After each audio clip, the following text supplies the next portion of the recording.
Military aspect کی. اب دیکھیے جب صاحبزادہ یعقوب کی رائے کو رد کر دیا گیا اور اس کے بعد ایک جنرل نیازی کو بھیجا گیا تو جیسے ہم نے کہا کہ وہ دنیا میں نہیں ہے, اللہ مغفرت کرے ان کی, لیکن وہ اس کام کے قابل نہیں تھے جو ذمہ داری ان کو دے دی گئی تھی.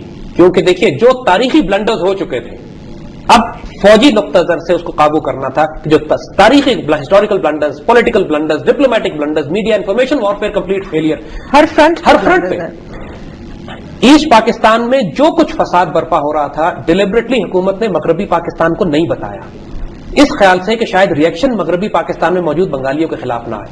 لہذا پوری قوم کو پتہ ہی نہیں تھا کہ مشرقی پاکستان میں کیا ہو رہا ہے, یعنی ہم بالکل اندھیرے میں تھے. اور دوسری طرف انڈین آرمی نے مکتی باہنی کی جو بغاوت برپا کروائی تھی تقریباً مارچ, دیکھیے ڈیٹس یاد رکھیے گا, مارچ میں بغاوت برپا ہوئی ہے, اپریل مئی جون جولائی اگست سپٹمبر اکتوبر انڈین آرمی نے براہ راست انویژن نومبر کے آخر میں کی ہے. یہ 8 مہینے پاکستان آرمی کی مکتی باہنی سے جنگ ہوئی ہے. اور مکتی باہنی جو مسلسل جیسے ہم نے عرض کیا اس کی سپلائی لائن انڈیا سے تھی, ان کے ٹریننگ کیمپس انہوں نے انڈیا میں بنائے ہوئے تھے.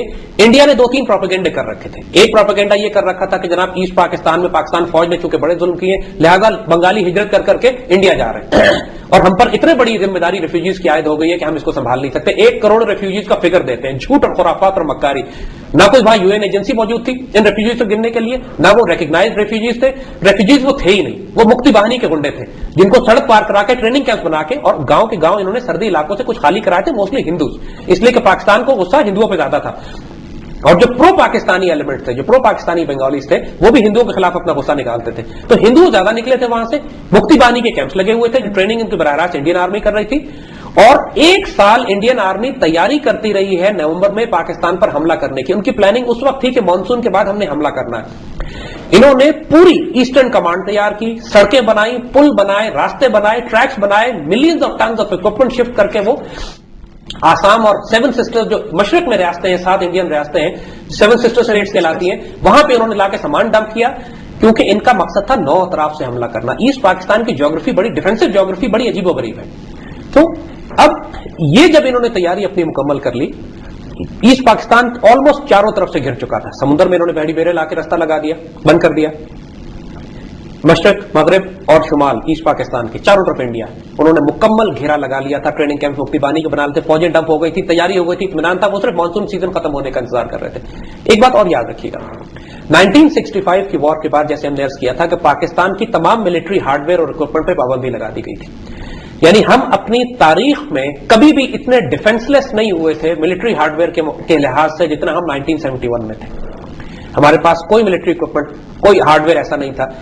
اور جو ہماری ملٹری ڈاکٹرن تھی وہ یہ تھی کہ defence of East Pakistan lies in West Pakistan, اور یہ کہ مشرقی پاکستان کا دفاع مغربی پاکستان میں.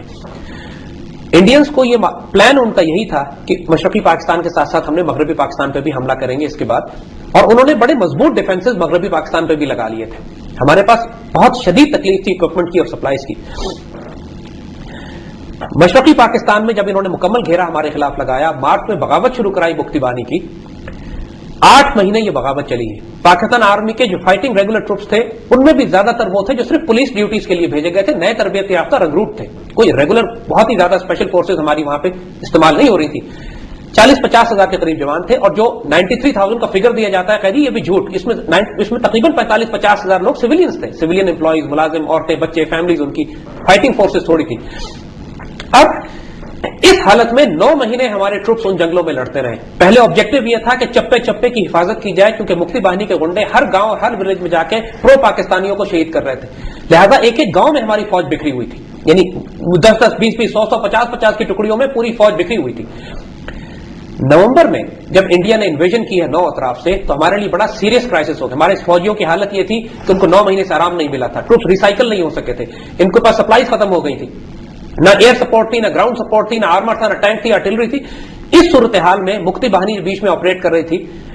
انڈین فوج کو وہ ہماری صفوں کے پیچھے لے آتے تھے. تمام بریجز, جیٹیز, دریائی راستے جتنے بھی تھے ان پر ان کا قبضہ تھا. ہماری فوج کے لیے تقریباً ناممکن تھا یہ بات کہ سمٹ کر اپنے مرکزوں میں آتی, مرکز میں جمع ہوتی اور ایک ڈیفینسو جنگ لڑتی انڈیا کے خلاف. اس کے باوجود تمام فیلڈ میں جو ہماری فورسز موجود تھیں انہوں نے گھمسان کا مقابلہ کیا. کہیں بھی انڈین آرمی اوور رن نہیں کر سکی, ان کو بائی پاس کرنا پڑا, ان کو صفوں کے پیچھے آنا پڑا. اور ڈھاکہ میں بذات خود جہاں جنرل نیازی اور ان کی کمانڈ موجود تھی, ڈھاکہ شہر موجود تھا, یہاں ہمارے پاس تھوڑی فوج تھی، تقریباً 25-26 ہزار کے قریب فوج موجود تھی، لیکن جیسے میں نے عرض کیا کہ اللہ بخشے ان کو، وہ ہمت ہار گئے. زیادہ سے زیادہ یہ کیا جا سکتا تھا، زیادہ سے زیادہ جو کیا جا سکتا تھا ان صورتحال میں وہ یہ کہ چند دن اور مقابلہ کرتے اور وہ لڑتے ہوئے جان دیتے تھے.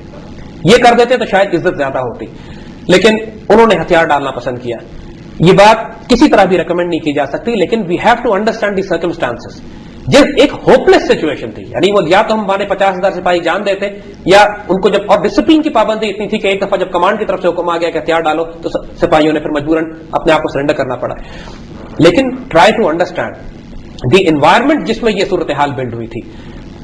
لیکن اب اس کے ہم تھوڑا سا انالیسس کریں گے Indian strategy towards East Pakistan کی. دیکھیے ایک بات یاد رکھیے، انڈیا نے پاکستان کے اندر مکتی باہنی کو فنڈ کیا، اکوپ کیا، ٹرین کیا.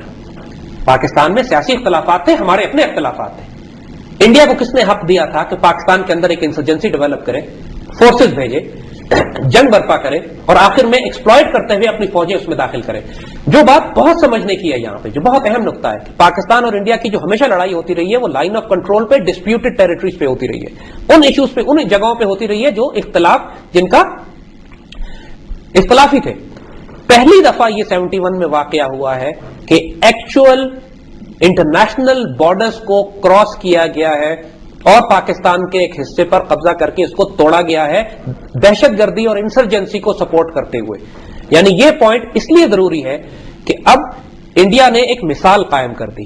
یعنی انہوں نے جو مثال قائم کی وہ یہ کہ اب وہ جو پرانے رولز تھے کہ جنگیں ہماری ڈسپیوٹڈ ٹیریٹریز میں ہوں گی، ہمیشہ پہلے ہم کشمیر پہ لڑتے رہے، گرینڈ سلیم ہے، آپریشن جبرالٹر ہو، کشمیر کی ہماری پہلی جنگ جو وہ ساری، انہوں نے جو مثال قائم کی کہ پاکستان کے اندر دہشت گردی کو سپورٹ کر کے اسی چانکیا آئیڈیالوجی کے اوپر کوئرشن کے ذریعے، رشوت کے ذریعے، ڈس یونٹی کے ذریعے پھوٹ ڈال کر اور آخر میں براہ راست انویژن کر کے، یہ ایک ایسی مثال ہے کہ جو ایک ایسا بینچ مارک بن گیا ان کا کہ جو اسٹریٹجی، جو پیٹرن انہوں نے مشرقی پاکستان میں ڈپلوائے کیا تھا وہ اتنا ٹوٹل اور اتنا کمپلیٹ تھا ان کے لیے، جس میں ان کو اتنی کامیابی نصیب ہوئی کہ ایگزیکٹلی یہی پیٹرن اب یہ مغربی پاکستان میں اپلائی کرنا چاہتے ہیں. Pattern is exactly the same. So understanding these dynamics are important. اور ہم پھر یہ بات کرتے ہیں، دیکھیں ملک آسانی سے نہیں ٹوٹتے. ہم میدان جنگ میں شکست کی وجہ سے ملک نہیں ٹوٹا ہمارا. ملک ٹوٹنے کے بہت بڑے بڑے اسباب تھے. وہ اسباب ہم نے اللہ نے ہمیں بہت موقع دیے، اللہ نے ہمیں بہت موقع دیے کہ ہم اس سازش کا شب شروع میں کو چل دیتے. ہمارے سیاستدانوں نے حماقتیں کی، ہمارے ڈپلومیٹس نے حماقتیں کی، ہمارے میڈیا اور انفارمیشن وارفیئر مینیجرز نے حماقتیں کی، اور پھر ہماری فوج کی قیادت نے غلطیاں کی کہ جو میدان جنگ میں، لیکن فوج کی قیادت نے اگر غلطیاں کی تو کم از کم ہمارے جوانوں نے میدان جنگ میں اس کا کفارہ ادا کیا.